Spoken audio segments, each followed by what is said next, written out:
शेतकरी शेतावरी जीवापरी माया करी, मने काळी आई मातीला.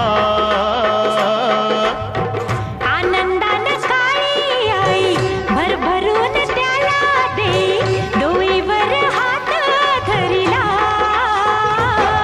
दिस रात्रीचं करूया, राबूया जाऊया शेताला.